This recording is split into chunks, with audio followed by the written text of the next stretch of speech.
ساعدني يا رحمن اشرح صدري قرآن. Assalamualaikum warahmatullahi wabarakatuh.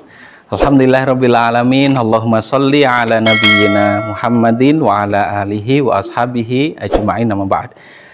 Pemirsa yang dirahmati Allah Subhanahu wa taala, bulan Ramadan adalah bulan tatkala Allah Subhanahu wa taala menurunkan Quran. Dan jelas sekali firman Allah di ayat 185 surat Al-Baqarah. Syahrul Ramadan alladzi unzila fihil Quran. Bulan Ramadan yang di dalamnya diturunkan Al-Quran. Sudah pasti ini bukan sekedar informasi yang disampaikan pada kita untuk menjadi pengetahuan. Tapi ini merupakan isyarat perintah bahwa di bulan Ramadan sudah semestinya interaksi kedekatan kita dengan Quran ditambah. Ada keakraban yang lebih yang kita upayakan sehingga bulan Ramadan benar-benar menjadi bulan Al-Quran.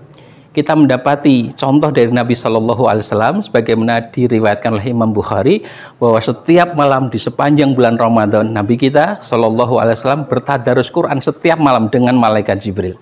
Ini yang kemudian dilakukan pula oleh para ulama, dianjurkan kepada kita semua sehingga di bulan Ramadan kedekatan keakraban dengan Quran ditambah ditingkatkan. Seperti apa keakraban itu kita bangun? Pertama sudah pasti dengan kebiasaan untuk senantiasa membacanya, melafalkan ya kata kalimat yang ada di dalam Al-Quran, dan ini menjadi tilawah yang sangat penting untuk kita lakukan.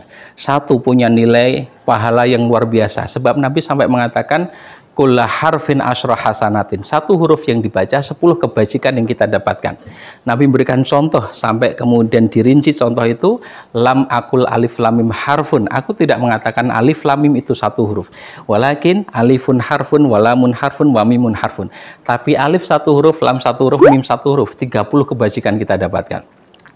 Yang kedua, sudah pasti bukan sekedar membaca dalam pengertian melafalkan kata dan kalimatnya, tetapi kita upayakan untuk ayat-ayat Al-Quran itu tidak berhenti pada pelafalan lisan. Masukkan ia ke dalam hati kita menjadi hafalan. Tersimpan tidak hanya di dalam mushaf, lembaran-lembaran yang tengah kita baca atau dalam aplikasi Android yang mungkin sempat kita buka, tapi yang masuk ke dalam dada kita, masuk ke dalam hati kita. Inilah proses menghafal yang dilakukan oleh Nabi bersama dengan para sahabatnya, yang kemudian dilanjutkan oleh para ulama dan orang-orang soleh terdahulu sampai hari ini. Menghafal Al-Quran ya terus dilakukan. Ia akan menjadi penjaga bagi orang yang senantiasa membaca dan menghafalkannya. Ia menjadi nur cahaya yang ada di dalam hati. Bahkan sampai di satu hadis Rasul mengatakan, di akhirat kelak tatkala masuk ke dalam surga, tingkatan seseorang satu di antaranya juga ditentukan oleh hafalan yang dia miliki. Allah katakan, bacalah kemudian naiklah, bacalah kemudian naiklah, bacalah kemudian naiklah. Dan dia akan berhenti pada batas bacaan yang bisa dilakukan olehnya. Maka hafalan menjadi sangat penting. Dan Ramadan menjadi kesempatan yang luar biasa agar tidak terlewatkan untuk membaca dan menghafalkan Al-Quran. Yang ketiga, tentu adalah mempelajari isi kandungannya. Karena Quran diturunkan untuk fungsi sebagai petunjuk. Hudal linnas wa bayyinatin minal huda. Petunjuk bagi manusia, penjelasan-penjelasan dari petunjuk itu. Sudah pasti tidak akan berfungsi petunjuk itu kecuali kalau difahami. Tidak mungkin difahami kecuali kalau kita pelajari. Maka gunakan hari-hari yang ada di bulan Ramadan untuk mempelajari isi kandungan Quran. Ada terjemahan Quran, ada kajian-kajian tafsir Quran, ada ulama-ulama Quran yang kita bisa sowani untuk kemudian dimintai keterangannya seperti apa, penjelasannya bagaimana, sampai pada aplikasi pengamalan seperti apa. Maka bulan Ramadan pun menjadi sangat luar biasa, demikian istimewa kalau kita manfaatkan dengan sungguh-sungguh untuk mempelajari Al-Quran ini. Kemudian berikutnya sudah pasti adalah mengamalkannya. Praktekkan apa yang kita pahami dari Quran sehingga Quran tidak hanya menjadi bacaan di lisan tetapi menjadi kenyataan yang kita lakukan. Dan Nabi kita Shallallahu Alaihi Wasallam telah mempraktekkan keseluruhan Al-Quran itu dalam praktek kehidupan beliau.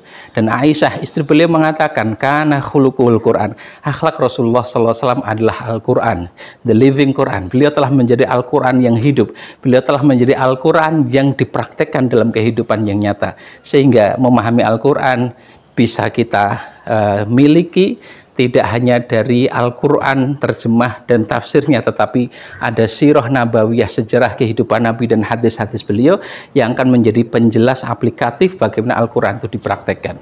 Kemudian kemanfaatan Quran tentu harus disebarluaskan, sehingga Quran harus diajarkan.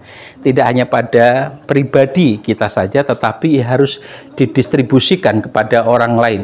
Sampai Rasul SAW mengatakan kualitas seseorang ditentukan diantaranya oleh interaksi dengan Quran ini, yakni termasuk dalam hal mengajarkan Quran. Khairukum man ta'allamal Qur'ana wa 'allamah. Sebaik-baik kalian adalah orang yang mempelajari Al-Quran dan mengajarkannya kepada orang lain.